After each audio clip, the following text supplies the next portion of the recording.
Olá, graça e paz, irmãos, como vocês estão? Sou o pastor Marcos. Nós vamos continuar a nossa série de meditações no livro de Josué. Eu vou ler aqui Josué capítulo 7 e apenas o verso de número 19, mas é bom que você leia aí todo o capítulo, ok? Para você aí ter uma melhor compreensão, e deixe também a sua Bíblia aberta à medida em que nós vamos estudando este maravilhoso capítulo de Josué. Deus, tem certeza, tem uma mensagem preciosa para o meu e para o seu coração. Diz assim: então disse Josué a Acã, filho meu, dá glória ao Senhor, Deus de Israel, e a ele rende louvores, e declara-me agora o que fizeste, não o ocultes. Que Deus nos abençoe na meditação da sua palavra. O tema da nossa mensagem em Josué capítulo 7 é: Dai glória a Deus, ladrões de glória necessitam de arrependimento. Não sei se você conhece uma série de TV que se chama Aeroporto. Nesta série, uma equipe de televisão acompanha o trabalho árduo de policiais e autoridades na busca e apreensão de drogas e outros contrabandos. É muito curioso observar como as pessoas negam até o fim. Quando os policiais questionam e investigam, as pessoas negam até o último momento, mesmo diante de algumas evidências, e elas só confessam quando a situação não tem mais jeito, quando o crime fica claro e evidente. Aí é um choro danado, aí as pessoas se desesperam, querem ligar para os seus familiares, quando a ficha cai, quando eles percebem que foram de fato pegos. E isso ocorre, infelizmente, também conosco. Quantos pecados nós alimentamos, nós guardamos, nós cultivamos, achamos que não tem importância, que podemos levar o nosso relacionamento com Deus escondendo alguns pecados e ainda pensamos que podemos esconder da principal pessoa, que é a pessoa de Deus. E muitas vezes nós só confessamos e nos arrependemos quando o nosso pecado vem à tona. E Deus faz isso para o nosso próprio bem. Aliás, quando olhamos para este texto, nós percebemos aí que fica muito claro como o pecado atrapalha o nosso relacionamento com Deus, o desenvolvimento da nossa vida em comunhão com Deus, podemos dizer hoje da nossa vida cristã, como o pecado nos separa de Deus e nos engana. Nós percebemos aí no capítulo anterior, capítulo 6, de como Deus é essencial na nossa vida. Foi Deus quem deu a vitória ao povo na conquista de Jericó. E agora que o povo perdeu essa plena comunhão com Deus, estão em pecado diante de Deus, eles vão sofrer uma triste derrota. Quando eles vão a Ai, eles vão com muita prepotência, soberba, autoconfiança, e isso tudo fruto de um pecado escondido na tenda de Acã. E o capítulo seguinte, o capítulo 8, quando eles resolvem as coisas com Deus, mostra como que a comunhão com Deus é essencial. Muitas vezes nós pensamos que a posse de Canaã se refere simplesmente ao céu, à entrada no céu. Mas não, a posse de Canaã ilustra muito da nossa vida cristã, daquilo que Cristo conquistou por nós e que nós devemos tomar posse hoje pela fé, das bênçãos espirituais nós recebemos pela fé. A entrada e posse de Canaã ilustra muito da nossa caminhada cristã aqui neste mundo. Portanto, vamos ver hoje como que roubar a glória de Deus, isso é o pecado, atrapalha a nossa comunhão com Deus, nos leva a uma autossuficiência, nos leva para longe de Deus. Vamos ver como o pecado é sério na perspectiva de Deus, mas como também há solução em Cristo Jesus. Que Deus nos abençoe, vamos lá. Primeiramente, capítulo 7, verso 1, nós encontramos aí o princípio de que Deus se ira contra o pecado. E essa é uma mensagem extremamente necessária e urgente para a nossa sociedade, pois até mesmo no meio evangélico não se prega sobre isso, se prega apenas um Deus bonzão, um paizão que ama todo mundo, um amor totalmente distorcido, um amor que não corrige, um amor que não zela, um amor que não tira do perigo, é um amor que é mais uma bajulação, que tolera tudo, aceita tudo, mesmo a pessoa estando indo para o precipício, né? Como nós precisamos resgatar um conceito bíblico de Deus, que revele todos os atributos de Deus, não só este amor que ainda é pregado de maneira distorcida, né? Mas o verdadeiro amor que tem zelo, a santidade, a justiça de Deus. Se nós não compreendermos a justiça de Deus, a sua santidade, a sua retidão, o evangelho fica uma mensagem xoxa e sem sentido e vamos exaltar muito o homem. Falta muito nos púlpitos do evangelho falar sobre pecado. Nós falamos aí de maneira eufemística, né, sobre pecado. É um vacilo. Eu errei, errar é humano. E por aí vai, né? A carne é fraca, todo mundo é assim mesmo. E a gente não pensa na seriedade do pecado. O texto diz aí que Deus se ira contra o pecado. A ira de Deus se acendeu. E observe aí que contra os filhos de Israel, Deus olha ali para o seu povo e entre aquele povo de Israel, um homem havia pecado juntamente com a sua família, que provavelmente ajudou ele a ocultar esse pecado.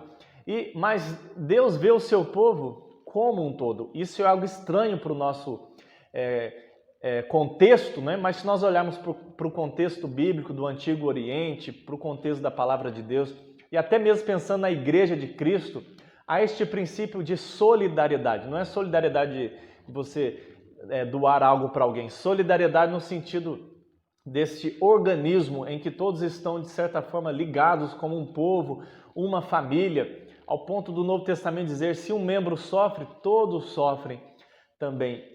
É o mesmo que nós encontramos na federatividade de Adão, nesse princípio de solidariedade. Ele pecou e com ele pecou toda a raça humana, é o pecado original que Paulo explica lá em Romanos capítulo 5. Por meio de um só homem veio um pecado no mundo e todos pecaram. E nós pecamos também em Adão e pecamos pelos nossos próprios pecados, né? Somos responsáveis pelos nossos próprios pecados. Mas Deus trata o povo como um todo, é o que nós vemos aí neste capítulo 1. Infelizmente, os nossos pecados não têm consequências somente para nós, mas afetam aqueles que estão ao redor de nós. Por isso que o pecado é algo extremamente sério. João, na primeira carta, capítulo 4, ele vai dizer que o pecado é a transgressão da lei. E aí o autor em Josué diz que eles prevaricaram, né? Eles quebraram, eles transgrediram nas coisas condenadas. E que coisas eram essas? Deus, quando permitiu ali a vitória sobre Jericó, disse que as primícias, o melhor, o ouro, a prata, os utensílios de valor, seriam consagrados ao Senhor, seriam separados para o Senhor. Por quê? Porque os despojos da guerra eram para o Senhor, as primícias eram para o Senhor. Assim como os despojos da guerra iam para o rei, para o palácio, como Deus é o rei de Israel, o soberano, e ele é quem é o vitorioso, essas coisas pertenciam ao Senhor Deus. As demais coisas deveriam ser ali exterminadas pelo povo de Israel e eles não deveriam reerguer a cidade novamente, mas começar tudo ali do zero, começar tudo novo dali para frente. Mas Acã, que é citado aí, ele acabou cobiçando estas coisas e o pecado de Acã é descrito lá, como a gente vê nos versos seguintes, quando ele observou ali aqueles utensílios, né, de ouro, de prata, ele até dá o peso, né, de quanto era, aquela estola maravilhosa que ele cobiçou, e ali então ele foi tentado pela cobiça do seu coração. Ele mesmo diz, né, eu vi e eu cobicei. Ali, especialmente no verso 21, na confissão de Acã, a gente observa a dinâmica do pecado. Ele diz que viu aqueles utensílios, em seguida ele cobiçou, então ele tomou e em seguida escondeu. E é isso que o pecado nos leva a fazer. Nos lembra muito bem de Adão, né? Eva, ela viu que a árvore era boa para dar conhecimento, então ela desejou aquilo, ela tomou e comeu. E quando Deus vem ao encontro dos nossos primeiros pais, o que Adão e Eva fazem? Eles se escondem. Tiago vai dizer no capítulo 1 de sua epístola que ao ser tentado, ninguém diga que é tentado por Deus, porque Deus não tenta ninguém. Ao contrário, nós somos tentados pela cobiça do nosso coração. E a cobiça nos leva ao pecado e o pecado à morte. Mas a cobiça é esse desejo pecaminoso, esse desejo corrompido. Não é errado você desejar, mas dentro da vontade de Deus. Mas a cobiça nos leva a desejar coisas fora da vontade de Deus, fora dos parâmetros das Escrituras, como se essas coisas fossem melhores, como se nós soubéssemos o que é certo e errado, como se nós tivéssemos critério e condições de julgar.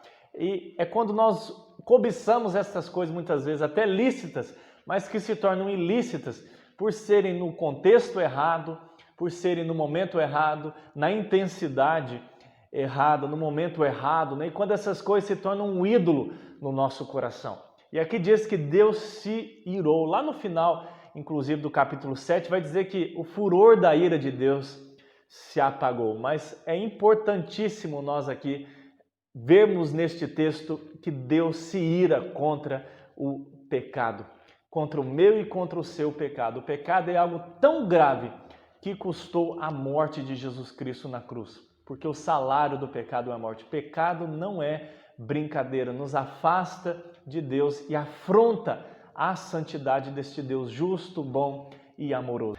Em segundo lugar, versos 2 a 5, Deus permite as consequências do pecado. O versículo 2 inicia dizendo que espias foram enviados à terra de Ai, era uma terra que ficava mais acima, alguns quilômetros ali de distância de onde eles estavam, e os espias vão, e observe aí que provavelmente pela consequência de que Deus já não era favorável ao povo, Deus já não estava com o povo, é o que Deus vai dizer em resposta à oração de Josué, que vem logo em seguida, né?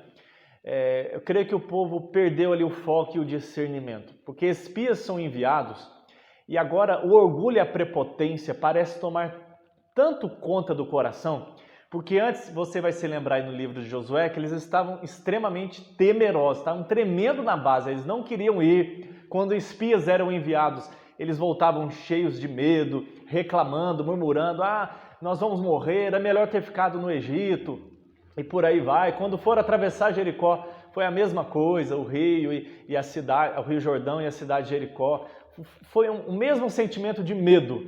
Mas agora que eles tiveram esta vitória, parece que eles estão cheios aí de autoconfiança. E eles até sugerem a Josué, para que enviar todos os homens? Vamos enviar menos, é fichinha lá, o povo de Ai é tranquilo, nós vamos derrotar facilmente. A Bíblia diz que a soberba precede a ruína, né? O livro de Provérbios, e de fato é isso mesmo. Um dos momentos mais perigosos na vida cristã é quando as coisas estão bem, ou após sucessos, entre aspas, né, na vida cristã, porque é o momento em que nós mais estamos sujeitos a cair pelo nosso próprio orgulho. Quando a gente está num momento de sofrimento, de humildade, quando nós estamos sendo provados, humilhados, é um momento em que você reconhece a sua fraqueza, você está vulnerável e você se apega mais a Deus. Mas quando parece que está tudo bem, sua vida cristã está caminhando, é aí que muitas vezes mora o perigo, porque a soberba precede a ruína. Por isso que a Bíblia diz, aquele que pensa estar de pé, veja que não caia. Deus permite as consequências do pecado, por quê? Porque quando este povo vai sem consultar a Deus, nessa autoconfiança, não é citado nenhum momento que Deus é consultado, que eles oram a Deus. O texto diz que eles sofreram uma vergonhosa derrota e morreram mais de 30 pessoas, mais de 30 guerreiros, homens, chefes de família caíram e eles voltaram vergonhosamente correndo e deram as costas para o seu inimigo. E o texto diz aí que o coração deles desmanchou, derreteu como água. Olha como a coisa transformou agora, né? Em que Deus já não está mais com eles neste sentido, né? Antes diz aí, se você voltar no capítulo 5, se você voltar os textos aí nos capítulos, você vai perceber que eram os inimigos que estavam com o coração derretido de medo, porque o povo de Israel estava vindo e o Deus do povo de Israel tinha uma fama de ser um Deus extremamente poderoso. Mas agora a coisa se inverteu. Não tem como o povo continuar com aquela mesma fama, aquele mesmo sucesso, com vitórias, se tem uma pendência entre este povo e Deus. Deus permite as consequências do pecado e isso nós vamos ver para um bom fim na nossa vida. Triste seria se nós continuássemos pecando e nada nos acontecesse, não é verdade? Pense aí se você continuasse indo para um abismo, para a corrupção, se perdendo, se afastando de Deus, desagradando a Deus e Deus não fizesse nada. Mas graças a Deus que Ele não nos livra das consequências do pecado. E a consequência aqui foi essa, uma vergonhosa derrota. E Isaías 59 vai dizer que os ouvidos de Deus não estão surdos, nem as suas mãos estão impedidas ali de abençoar, mas antes são os pecados que fazem separação entre nós e Deus. Davi vai falar isso no Salmo 51 também, quando ele confessa o seu pecado. No Salmo 32, enquanto eu calei os meus pecados, né, enquanto eu não confessei, ele diz que até os seus ossos doíam. Pedro vai dizer na primeira epístola, capítulo 3, do relacionamento conjugal, se há algo ali contra um ao outro, né, diz ali para que não se interrompam as orações, essas coisas têm que ser tratadas. Jesus vai dizer, se você tem algo contra o teu irmão, primeiro resolve antes de trazer a tua oferta, deixa a tua oferta ali, vai primeiro resolver aquilo que você tem contra o seu irmão. Deus não nos livra das consequências do pecado. Terceiro lugar, versos 6 a 9, Deus usa as consequências do pecado para nos humilhar. Deus usa as consequências do pecado para nos humilhar, para tratar o nosso coração. Você vai observar aí que imediatamente Josué rasga as vestes, se cobre de cinzas, né? Expressa ali que era a maneira de fazer isso neste contexto. Você rasgava as vestes e colocava ali, para expressar como você estava por dentro, né? Seu coração estava rasgado, você estava no pó, nas cinzas. É assim que eles expressavam.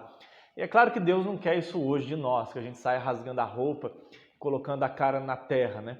Embora às vezes orar ajoelhado é muito bom, né?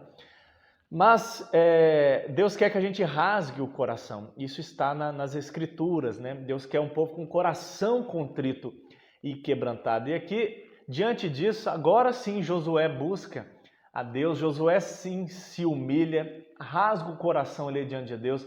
É uma oração até um pouco estranha, né? Porque às vezes parece até com a murmuração do povo, em que Josué diz, para que a gente veio aqui? O Senhor vai nos fazer morrer, nós vamos perecer nesse deserto. Como pôde isso ter acontecido? E lembre aí que Josué não sabe do que aconteceu explicitamente, né, de que alguém ali pecou, por isso que eles foram derrotados. Mas como um líder do povo de Deus e conhecedor das Escrituras que até então foram entregues, era para Josué, no mínimo, suspeitar, não é? Afinal de contas, já estava na lei de Moisés, já estava no teor da aliança isso, no acordo que Deus fez com o povo. Enquanto o povo fosse fiel à aliança feita ali no Sinai, enquanto o povo fosse fiel a Deus, enquanto eles guardassem a aliança, Deus os abençoaria, Deus estaria com eles. Mas se o povo voltasse as costas para Deus, quebrasse a aliança, Deus também os disciplinaria, os castigaria. E parece que isso não passou na mente aqui de Josué nesse momento, né? O desespero, a dor é tão grande de ver aquela derrota, e pense Josué como líder deste povo, e ver ali a baixa naquele povo, e essa derrota humilhante para aquele povo, isso pesou tanto no coração de Josué que ele rasga o coração diante de Deus. Mas Josué, ele ora com foco final, e a gente percebe da glória de Deus. Josué fala do nome de Deus, e que de fato neste contexto estava em jogo. Mais uma vez, não é que Deus deve satisfação para os homens, né?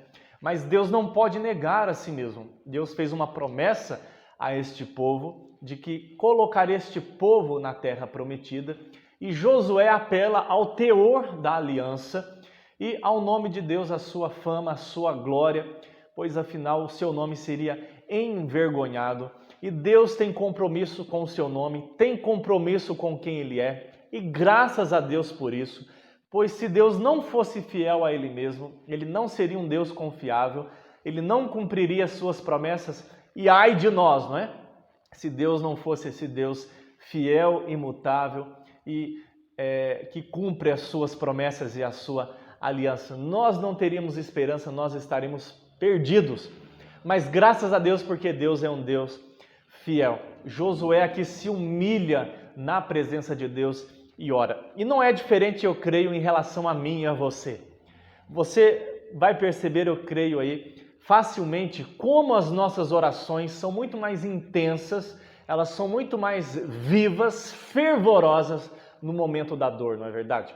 Muitas vezes Deus permite vales na nossa vida para que a gente derrame o coração diante de Deus. Eu tenho certeza que os momentos em que você mais conheceu a Deus intimamente, de maneira mais viva e fervorosa, foram aqueles momentos de dor, de sofrimento, de vale, em que nós nos apegamos a Deus, pois Ele é a nossa única esperança.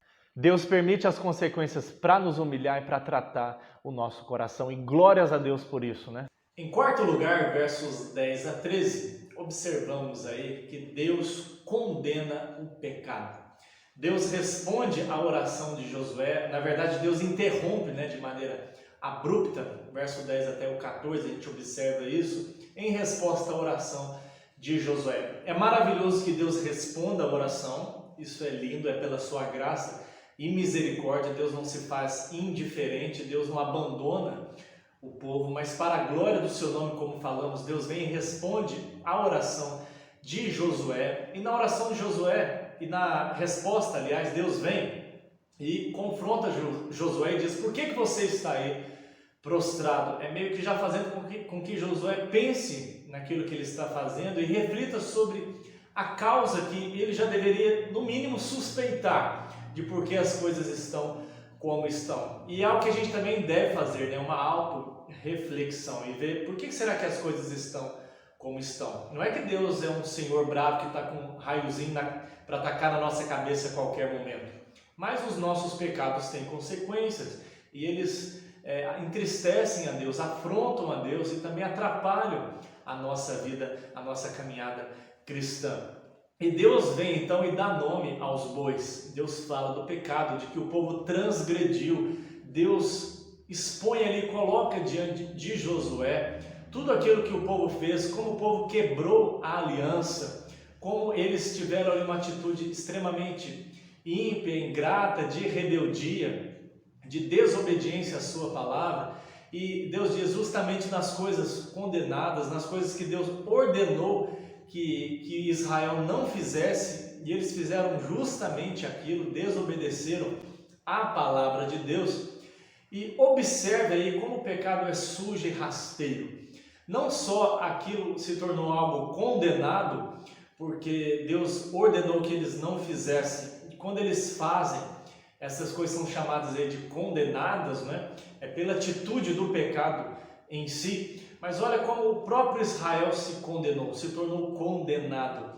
Afinal, não há separação entre o pecado e o pecador. Algumas pessoas dizem aí que Deus ama o pecador, mas odeia o pecado. Se fosse assim, ninguém iria para o inferno, Deus só puniria o pecado e pronto, Mas não tem como nós separarmos o pecado do pecador. O autor, o pai do pecado, ali do seu filho, do pecado, Não tem como separar o pecado do pecador, porque o pecado nasce da corrupção do nosso coração. Nós nos tornamos culpados e somos também corruptos. Olha aí como Israel se tornou condenado. Deus vem ali e condena o pecado, porque o pecado é algo grave, é quebrar a lei de Deus, é praticar o mal, é afrontar a Deus, é também fazer o mal contra o nosso próximo. Então o pecado não é algo simplesmente simples, banal, não é um vacilo, não é simplesmente um tropeço, não é simplesmente uma quedinha, é quebrar a lei de Deus, é algo sério, envolve quebrar a aliança, é o que o texto aí nos diz, É um rompimento, isso é aí a ideia, o conceito de pecado, é a transgressão da lei. Isto não muda no Novo Testamento. Você vai se lembrar daquela passagem de Jesus Cristo, quando ele fala, se você tiver algo contra o seu irmão, já falamos, Você primeiro deixa aqui a sua oferta, e vai lá, reconcilie com o seu irmão, e você depois entrega a sua oferta. Ou seja, o nosso relacionamento com o nosso próximo e a maneira como lidamos com a nossa vida e o pecado no nosso coração diz respeito diretamente ao nosso relacionamento com Deus. Não tem como a gente falar que está no relacionamento com Deus, em comunhão com Deus, se temos alimentado o pecado no nosso coração ou se há algo entre nós e algum irmão mal resolvido. Nós precisamos resolver estas coisas, porque Deus leva o pecado a sério. O nosso relacionamento com Deus é algo sério. Não é porque é em Cristo e é pela graça que nós vamos banalizar estas coisas. Muito pelo contrário, é o que o autor aos Hebreus vai dizer, retenhamos a graça, ou seja, pelo qual servimos a Deus, né? De modo muito mais zeloso, porque Deus é fogo consumidor, ou seja, maior graça, maior responsabilidade. Mas olha aí como o povo até ficou dissimulado, né?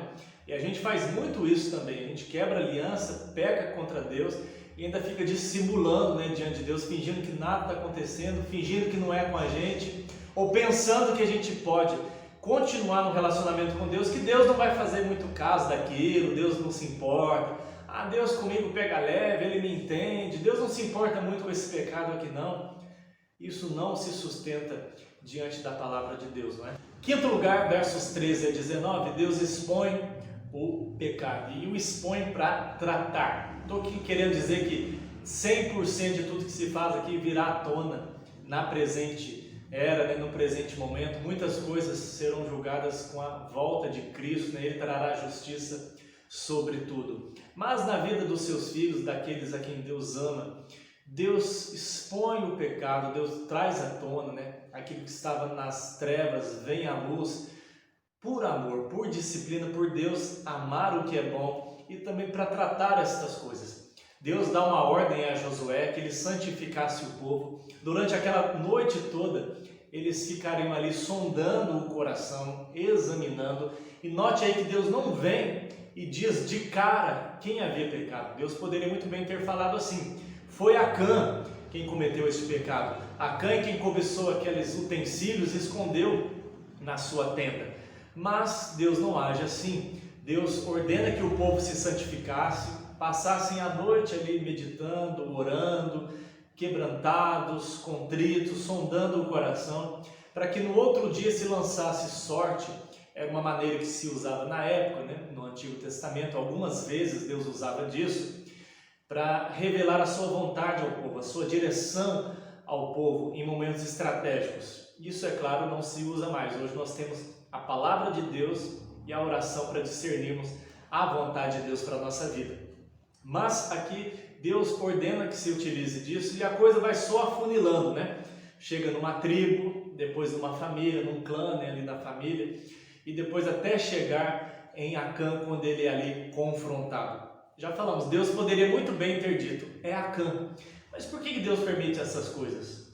Primeiro, eu creio que para trazer um quebrantamento geral para a nação de Israel. Deus vem e nesse princípio de solidariedade, todo o povo foi afetado. Eles são um só povo. Se um cai, afeta a todos. E nesse sentido aí, Deus promove um quebrantamento geral. É uma oportunidade geral de todos se acertarem com Deus. Pense aí em como todos ficaram temerosos, né? Ah, será que foi algo que eu fiz? Será que é por causa de mim? Então todos aí tiveram a oportunidade de acertarem as contas com Deus.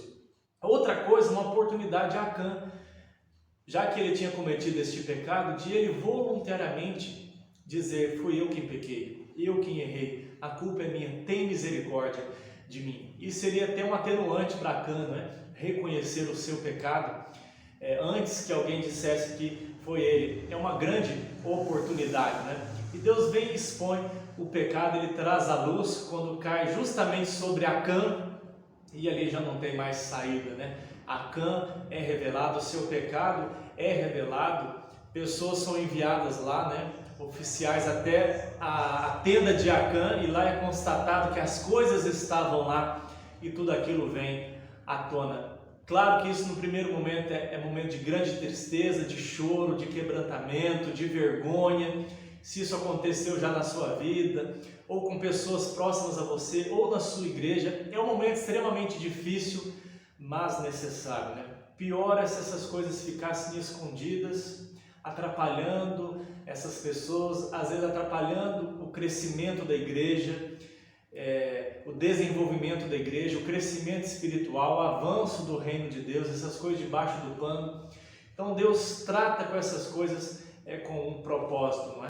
Sexto lugar, versos 19 a 25, Deus disciplina o pecado, né? Ou melhor, o pecador. Aí você viu no verso que a gente leu primeiramente, né, o 19, quando Josué chega para Acã e o confronta, né, e diz: dai glória a Deus. É uma maneira de dizer assim, ó, agora glorifique a Deus falando a verdade. É um jargão comum, né? Dai glória a Deus é no sentido assim, ó, seja verdadeiro, glorifique a Deus na sua fala, não minta, dai glória a Deus. E Acã, ali confrontado, ele não tem outra alternativa a não ser confessar o seu pecado. E não só que ele não tem outra alternativa, mas me parece que mesmo que sendo descoberto, seria melhor voluntário, né? Mas antes tarde do que nunca. Mas agora confrontado, tudo nos leva a crer que Acã de fato caiu em si, se arrependeu, reconheceu o seu pecado. Isso porque a gente vê ali uma linda confissão de Acã, né? Ele detalha, ele assume a culpa, diz até mais do que ele pediram para dizer, né? Ele fala da cobiça do seu coração, ele fala que pecou contra Deus, é uma das expressões mais fortes aí da sua confissão, né? Ele reconhece que o seu pecado foi contra Deus, ele reconhece que foi fruto de cobiça, ele dá detalhes, né, que Josué não precisou ficar especulando, né? Foi onde, quando, que horas, por quê? Ele confessa plenamente o seu pecado, coisa que é difícil muitas vezes de acontecer, né? As pessoas vão confessando a prestação, né? Confessam o mínimo que podem para não se comprometerem muito, né? Mas Acã aqui faz uma confissão sincera e Deus disciplina ali o seu pecado. E por que Deus disciplina o pecado, gente? Para o bem da igreja, para a pureza ali no sentido do povo de Deus, para que o povo leve o pecado a sério, para o bom testemunho dos de fora, para que as pessoas digam assim, ali o pecado é levado a sério, ali é um grupo sério, eu posso fazer parte desse grupo porque eles levam o relacionamento com Deus a sério, para o bem do faltoso, para o seu bem espiritual, né? Para que as pessoas se arrependam, se reconciliem com Deus, sejam transformadas, e também para a glória do próprio Deus, né? Isso não é diferente no Novo Testamento. A Bíblia vai dizer que Deus disciplina todo aquele que Ele ama, que é verdadeiramente filho. Afinal, você só corrige o seu filho legítimo, né? Você não corrige o filho dos outros. Toda disciplina no primeiro momento parece ser motivo de tristeza, né? Mas depois produz frutos pacíficos, né? Tem um bom propósito. Por isso que Deus disciplina. E no caso aqui do Antigo Testamento, eles estavam debaixo daquela lei de Moisés. Então, quando se tirava a vida de alguém, tinha a pena capital, né? E no caso aqui, Acã foi responsável pela morte de pelo menos 36 homens, 36 famílias perderam seus chefes, foram brutalmente mortos por causa da desobediência de Acã e por ele ter escondido o seu pecado. Então foi algo extremamente grave que ele fez. Ele causou a morte de 36 homens e agora ele está sendo punido com morte. Deus instituiu essa pena, a gente vê desde Noé, né? Porque a vida ela é tão preciosa que só outra vida pode compensar. Esta pena, antes de banalizar a vida, exalta o valor da vida. Uma vida é tão preciosa que só outra vida pode ali ser comparada com esta vida que se perdeu. Graças a Deus que a gente não vive nesses regimes, né, do Novo Testamento como Igreja de Cristo, né? Embora aí nações possam adotar ou não a pena de morte, a pena capital, isso não é contrário às Escrituras, né? Não estou orientando que tem ou que não tem, isso é um assunto para um outro momento, né? Mas, graças a Deus que na igreja não funciona assim mais, né? Senão, se quem pecasse fosse levado à frente, a gente estaria numa situação extremamente difícil, né? Fala começar de mim, né? Mas, isso ensina a gente a levar o pecado a sério, né? Se você for para Jesus na cruz, né? Ele perdoou o ladrão, mas não o livrou da consequência de morrer pelos seus crimes. Ele pagou a sua dívida com a lei romana, com a lei daquele momento, né? Mas ele estava ao mesmo tempo com Deus no paraíso. Ou seja, não quer dizer que Acã não foi salvo, mas Deus disciplinou para que o povo ali aprendesse no relacionamento com Deus. Deus disciplina o pecado, né? Deus disciplina o pecador. Sétimo e último lugar, verso 25, a melhor notícia, né? Não poderíamos terminar este estudo sem olhar esta maravilha, é que Deus perdoa o pecado. Deus perdoa o pecado. O texto diz que o furor da ira de Deus se apartou. Que bênção!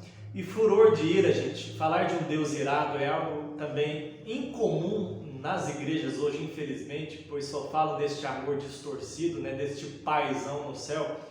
Mas a ira de Deus não é o ataque de ira nosso, que ele fica bufando, andando de lado para o outro, batendo com os pés no chão, perdendo o controle. A ira de Deus é a sua justa resposta ao mal. Por Deus ser bom, ele tem que punir o mal. Por ele ser amor, ele tem que zelar por aquilo que é bom. Se ele é justo, ele tem que dar uma resposta justa a uma injustiça. Afinal, a gente espera isso até mesmo de juízes terrenos, de autoridades terrenas, quanto mais de Deus. Ele não pode negar a si mesmo.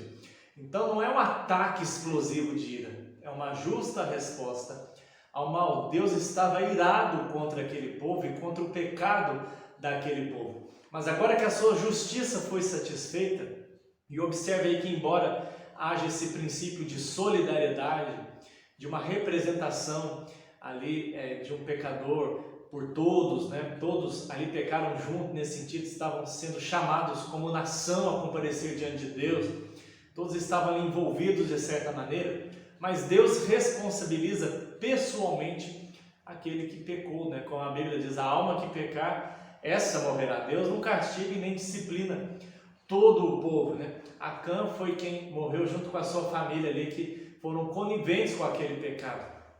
Mas observe que quando a ira de Deus foi apaziguada, a sua justiça foi satisfeita, Deus apartou a sua ira e Deus agora é favorável ao seu povo. Deus volta a caminhar com o seu povo, Deus volta a andar com o seu povo. Que bênção, que glória!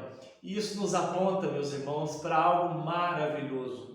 De um homem que não foi Acã, um homem imperfeito, mas do homem perfeito, o Deus homem, Jesus Cristo, que veio a este mundo, agradou a Deus no nosso lugar, cumpriu perfeitamente a lei de Deus por nós e morreu na cruz como nosso substituto. O castigo que nos traz a paz estava sobre ele. A morte de cruz de Cristo foi terrível, mas outros morreram de cruz. O diferencial de Jesus Cristo é que ele levava sobre si os nossos pecados. A ira de Deus que nós merecíamos estava sobre ele. E ele satisfez a ira de Deus, ele satisfez a justiça de Deus.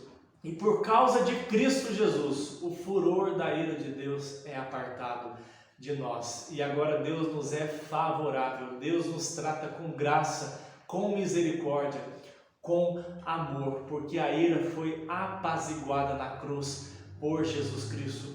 O pecado é perdoado. Por isso que João vai dizer na primeira epístola que nós, se andamos na luz com Deus, não podemos andar nas trevas. Se nós falamos que temos comunhão com Deus e nós temos que andar na luz, ele vai dizer: filhinhos, eu escrevo para que vocês não pequem, mas se vocês pecarem, vocês têm um advogado que é Jesus Cristo. Se confessarmos os nossos pecados, ele é fiel e justo para nos perdoar. Jesus é quem apaziguou a ira de Deus. Que bênção, que boa nova, que boa notícia.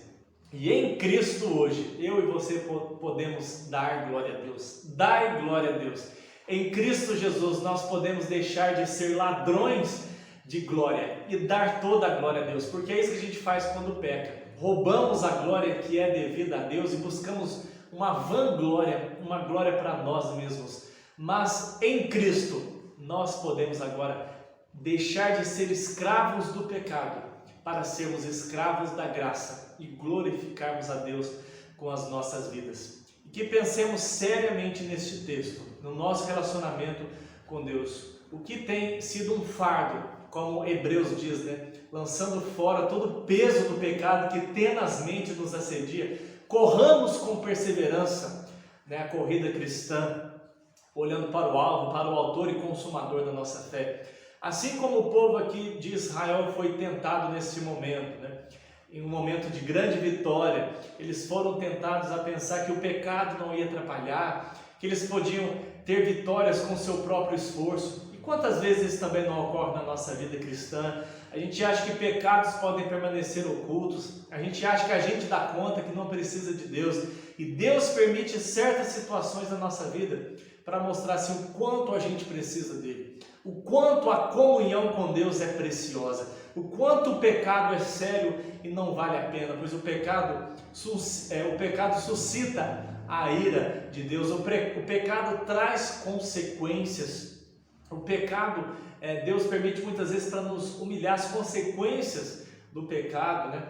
Deus, Ele condena o pecado, Deus expõe o pecado, Deus disciplina o pecado, mas graças a Deus porque Ele perdoa o pecado. Que este texto sirva de lição para nós, que eu e você sondemos também o nosso coração, nos santifiquemos para Deus e reconheçamos o quanto a gente precisa do Senhor, o quanto o pecado tem atrapalhado um relacionamento mais profundo, mais vivo, um serviço mais dinâmico no reino de Deus. Que Deus nos ajude a virar esta página aí do capítulo 7 de Josué na nossa vida e ir para o capítulo 8, quando a reconciliação vem e o povo começa a andar novamente com o Senhor Deus. Que Deus te abençoe, que Cristo aí esteja no seu coração sempre. Um abraço aí do pastor Marcos a todos.